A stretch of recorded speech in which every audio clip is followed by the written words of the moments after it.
కొత్త సంవత్సరం తొలి రోజే దేశ రాజధానిలో రాజకీయం వేడెక్కింది. బీజేపీని ఓ రేంజ్లో టార్గెట్ చేస్తున్న మాజీ సీఎం అరవింద్ కేజ్రీవాల్ మరో అడుగు ముందుకు వేశారు. రాష్ట్రీయ స్వయం సేవక్ సంఘ్ చీఫ్ మోహన్ భగవత్కు లేఖ రాశారు. బీజేపీ తప్పిదాలను ఆర్ఎస్ఎస్ సమర్థిస్తుందా అని సూటిగా ప్రశ్నించారు. లేఖలో సంఘ్ పరివార్కు వరుస ప్రశ్నలు సంధించారు కేజ్రీవాల్. ఢిల్లీలో ఓట్లు కొనుగోలు చేసేందుకు బీజేపీ విచ్చలవిడిగా డబ్బు పంపిణీ చేస్తోందని ఆరోపించారు.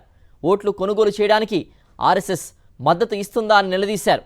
అసెంబ్లీ ఎన్నికల వేళ ఢిల్లీలో దళితులు పూర్వాంచలీల ఓట్లు పెద్ద ఎత్తున తొలగిస్తున్నారని, ఇది కరెక్ట్ అని భావిస్తున్నారా అని ప్రశ్నించారు.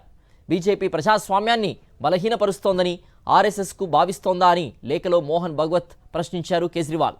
ఢిల్లీలో ఓటర్లకు బీజేపీ డబ్బులు పంచుతోందని కేజ్రీవాల్ ఆప్ నేతలు చాన్నాళ్లుగా ఆరోపణలు చేస్తూ ఉన్నారు. దీనిపై ఫిర్యాదు కూడా చేశారు. కొత్త సంవత్సరం తొలి రోజే దేశ రాజధానిలో రాజకీయం వేడెక్కింది. బీజేపీని ఓ రేంజ్లో టార్గెట్ చేస్తున్న మాజీ సీఎం అరవింద్ కేజ్రీవాల్ మరో అడుగు ముందుకేశారు. రాష్ట్రీయ స్వయం సేవక్ సంఘ్ చీఫ్ మోహన్ భగవత్కు లేఖ రాశారు. బీజేపీ తప్పిదాల్ని ఆర్ఎస్ఎస్ సమర్థిస్తుందా అని సూటిగా ప్రశ్నించారు.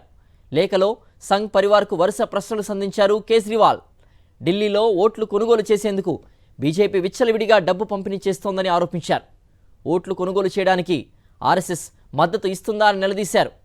అసెంబ్లీ ఎన్నికల వేళ ఢిల్లీలో దళితులు పూర్వాంచలీల ఓట్లు పెద్ద ఎత్తున తొలగిస్తున్నారని, ఇది కరెక్టేనా అని సూటిగా ప్రశ్నించారు.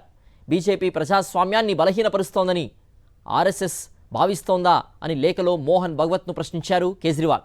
ఢిల్లీలో ఓటర్లకు బీజేపీ డబ్బులు పంచుతోందని కేజ్రీవాల్ ఆప్ నేతలు చాన్నాళ్లుగా ఆరోపణలు చేస్తూ ఉన్నారు. దీనిపై ఫిర్యాదు కూడా చేశారు.